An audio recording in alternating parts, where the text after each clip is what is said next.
Okay, hello everyone, Matthew here again with another video. And in today's video, we're going to be talking about Android system artifact analysis. And in this video, you'll be able to master analyzing Android system artifacts with different tools.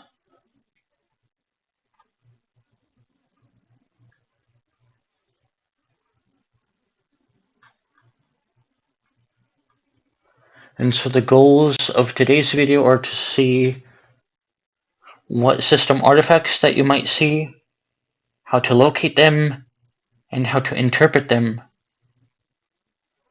And there are also some ways to interpret other data that we may go over today.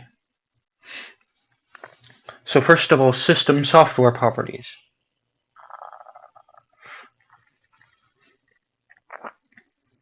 So we can go here really quick. Under data,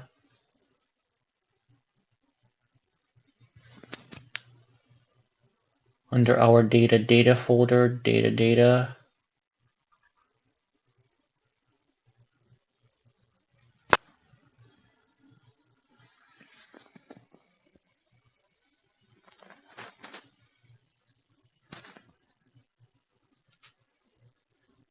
Or no, our data system. Our data system folder, data system. And all this system information data right here can hold useful stuff. And we will refer to some of it later, but under our usage data folder, 0, and then version, I'll put that there. And you can see right here, you can see a 3, a 9, and a release number of that right there. Yeah, so that is one way to find our release data.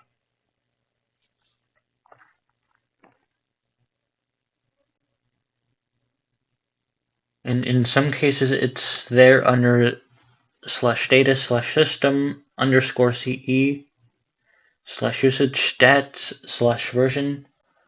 So let's check it out there, /data/system/usage data/0/version.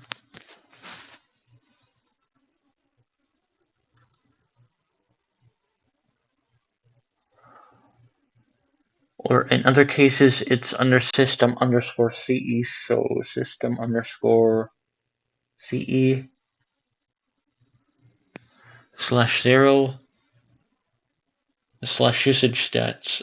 So as you can see here, we don't have any usage stats.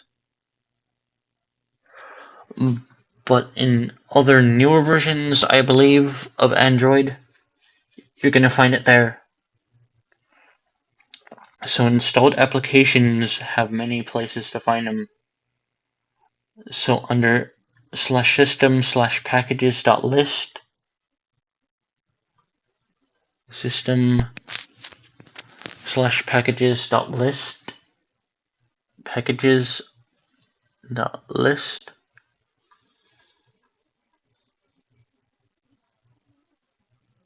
packages.list, and packages.xml. So actually, this is just going to be a text file, so I'll copy it there. You can see a whole list of all of these Android packages that are installed. But as you can also notice, it's just a list line by line of all of the packages with the properties without any sort of structure there. Now if we open up packages.xml,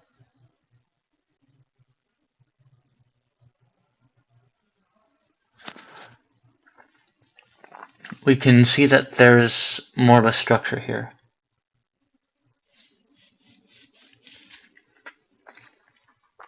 Which is very cool.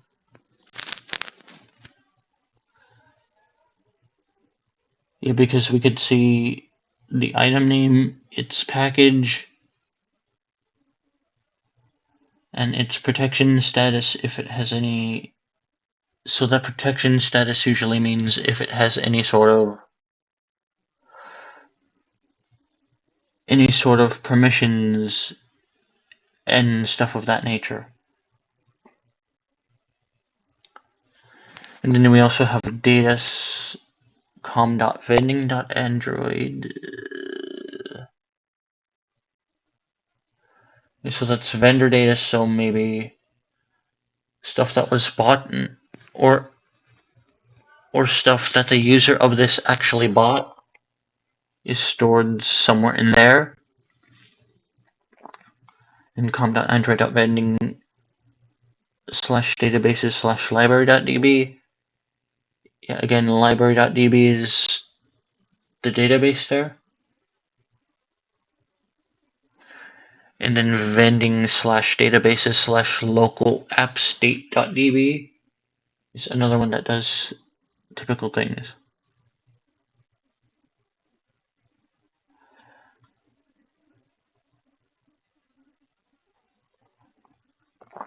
Yeah, so again, the LibraryDB database from our vendors area shows all the ones that were bought, whether free or paid, with the account.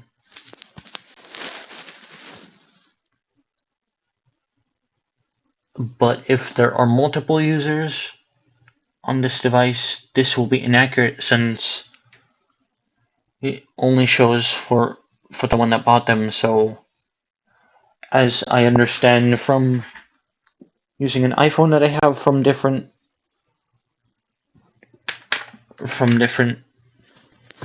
users, so from a test account used for forensics and my personal Apple ID account. Although one account may buy an app, any account that signs in will be able to use the app. So that goes the same for Android. Where if I were using my main email account and I bought, say Angry Birds, a paid app of Angry Birds, and switched it over to the Google account that I'm using to record the slides on this, it would still be able to be played, but I didn't buy it on my own.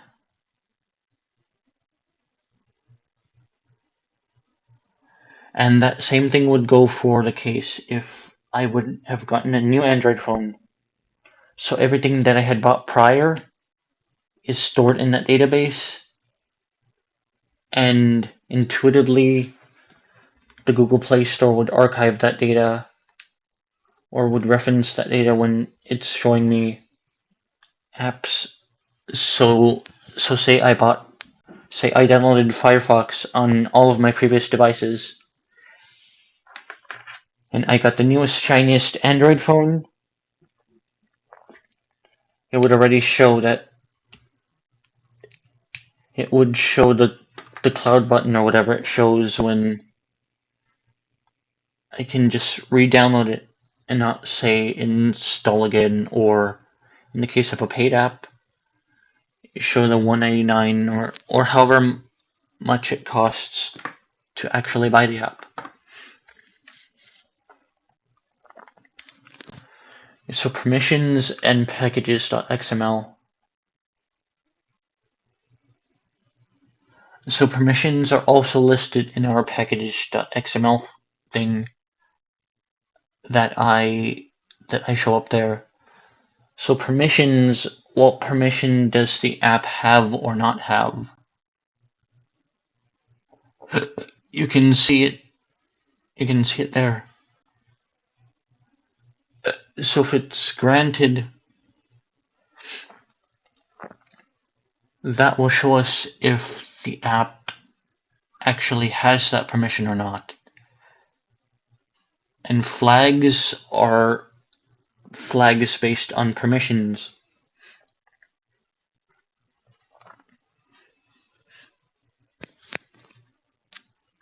We can check a little bit more about that later. So allyapp permissions com.vending.localappstate.db. That local app state.db is what allyapp parses when it takes a look at permissions.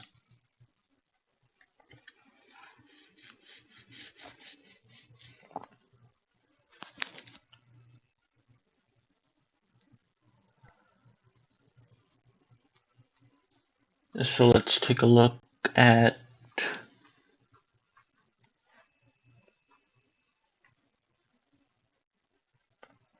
let's look for the permissions. Where are the permissions at?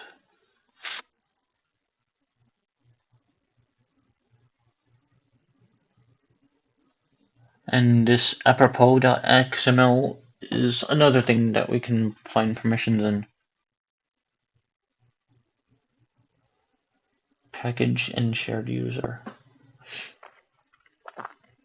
So, and we can see here under this permission data that Android permission dot download without notification is granted to this one.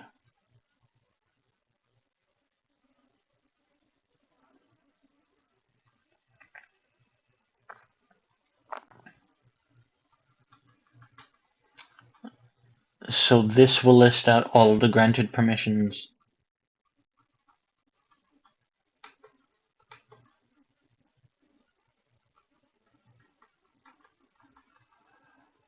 So we could see that have modify audio settings and a whole bunch of other permissions here.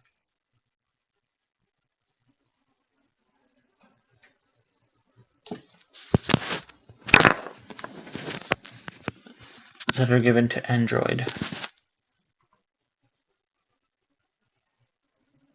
So under this permission trees, Google authentication is a permission thing, and this only has one entry.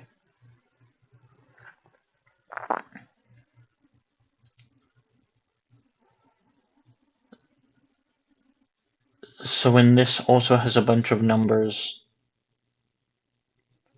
that are given about the protection given by each permission.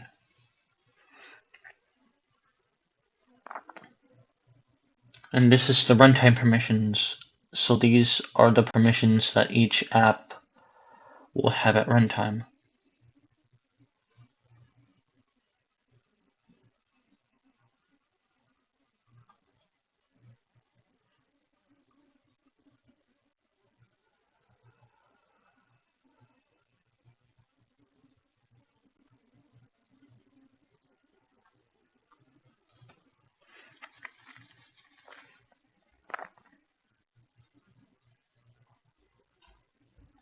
So, and we also have a bit about factory resetting here.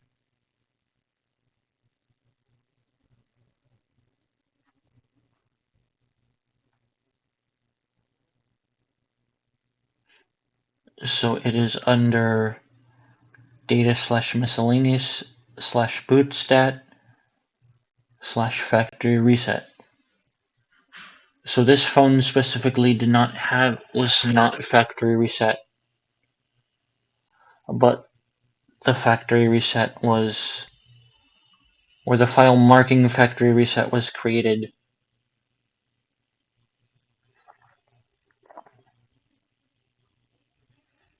So then now runtime permissions. Yeah, these are given by the runtime permissions, so /data/system/users/0/runtime permissions. .xml is where we find this. And let me give you system users system users 0.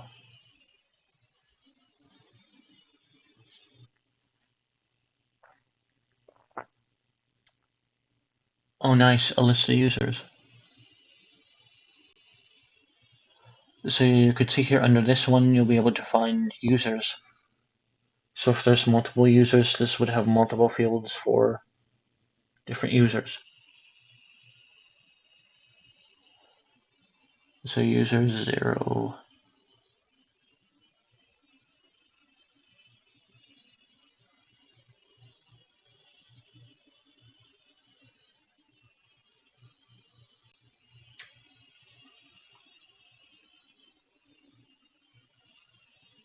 System user 0 system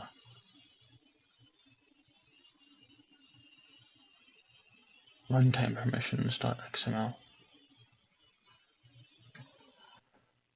So yeah, this again looks kind of like the package XML that I showed earlier, but it shows the permissions in a similar way granted. So a certain app like com.android.vending is able to read SMS. Okay, so these are all true, these are all granted permissions. So read and receive SMS, read external storage, read phone state, read send SMS, write external storage, and other things.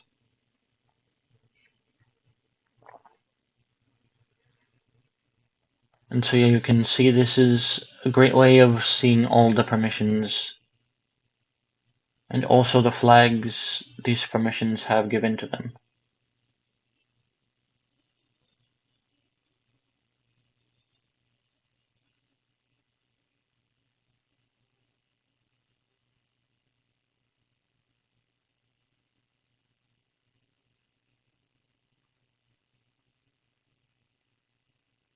Runtime permissions and shutdown is able to be seen at /system /shutdown checkpoints, and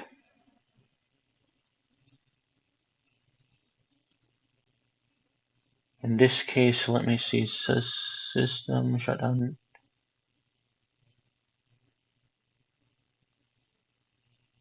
system /shutdown checkpoints.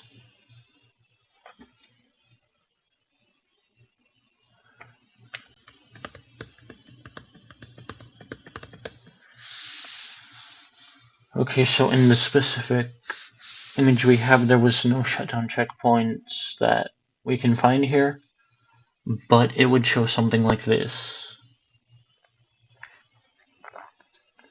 And then LAApp would show something like this for shutdown checkpoints.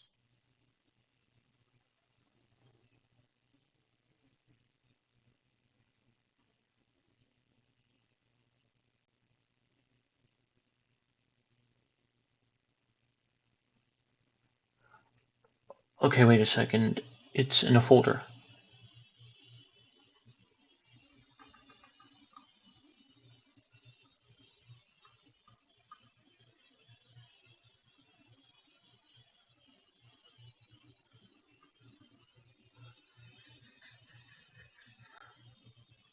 Okay, well, still this image does not have any sort of checkpoints on it. So we're going to move on. So to our calendar, com.android.providers.calendar/databases/calendar.db is where we find some calendar data. So actually it's data. So if we go into our data, which is our most popular, so com.android.providers,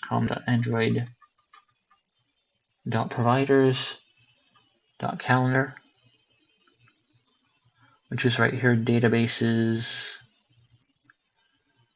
And it's pretty easy to find since, at least in my image, there's only one space for calendars.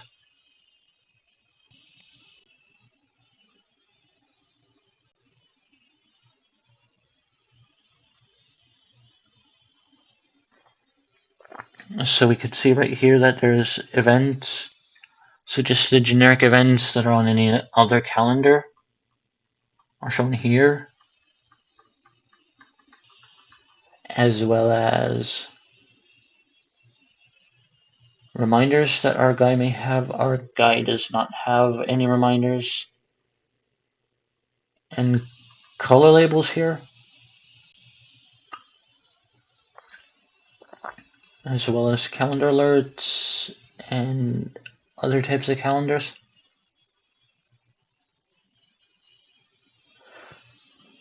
So, and there's a lot more here that I'm sure you'd be very interested to look into, just to see the general overlay of what things you can find in this calendar database. However, let's move on. And our battery stats are going to be located at data.google.android.gms. So let me go to that here, data com.google.android, com.google.android.gms.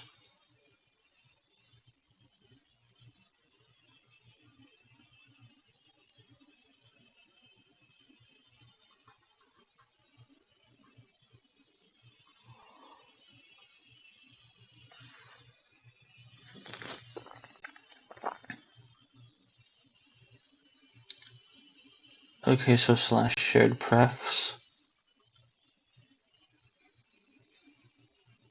slash batterystats.xml.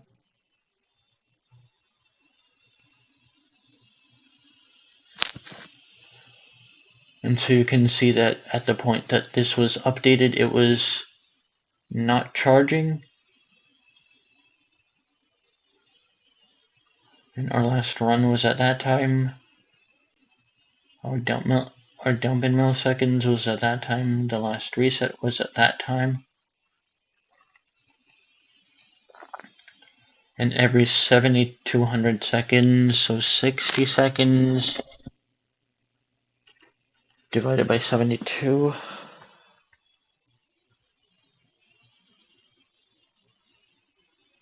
So let's see, 7,200 over 60.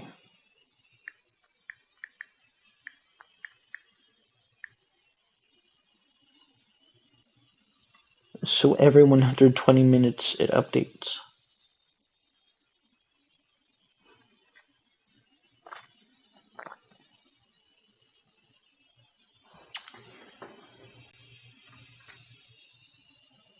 So now back to the show battery stats dumps task. So intercom.google.android.gms slash files. Let's see files.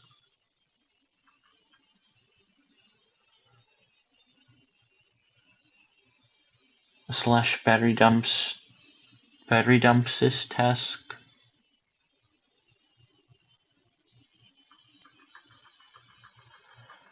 Okay, so it'll be a tar-dash. This thing right here is a tar.gz file, so you'll need something. So if you're on Windows, you can use 7-zip or WinRAR to extract this. And if you're on any sort of Linux or Unix-based system, you could simply use the tar unzip command, or you can use a program like Keta to undo it also, if you're on Mac. But use whatever tool that you have. So battery system task. And after you unroll that, you're going to get this file out in a folder.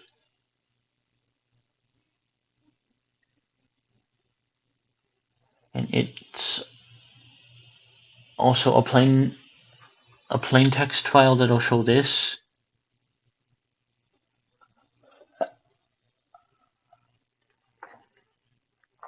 And so that file contains UIDs and app package names, as well as the packages that did certain things. And if you go here into system, into data/system CE/0/recent images, you'll be able to see images of the apps that are responsible for doing the actions that were logged in these folders.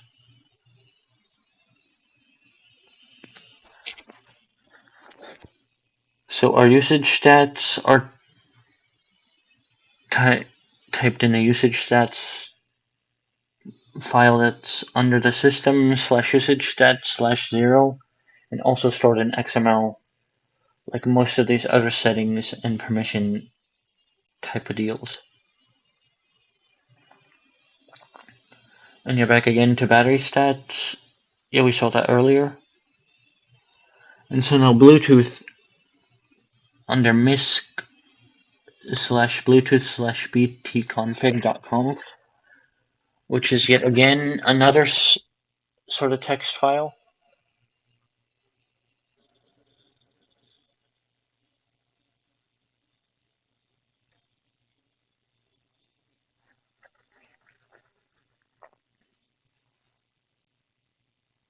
You're going to see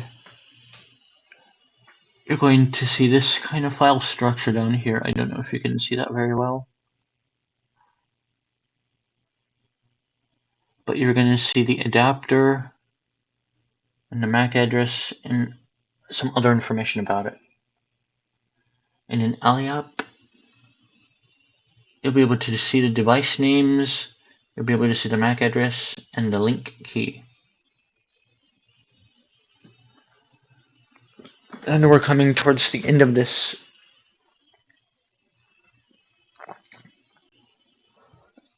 So for Wi-Fi connections, you can find them in any of these locations here. And ultimately, it'll give you something like what you see in aliap, but maybe a little bit more information.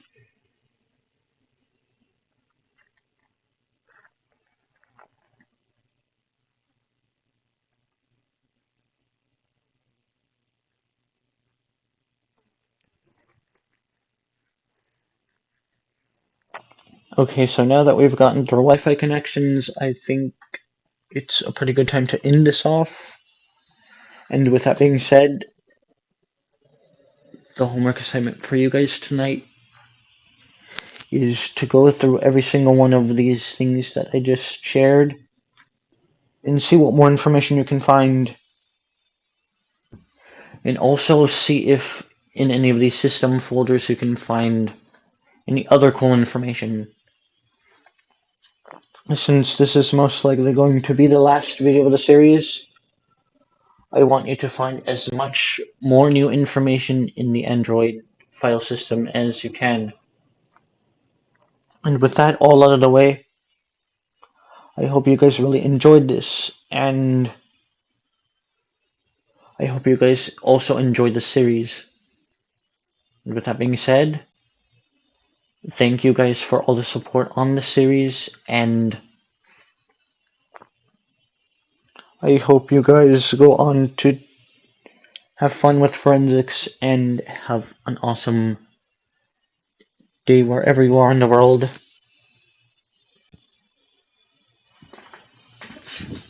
And with that said, if you enjoyed this video and want to see more, check out the cards to follow, and see you later.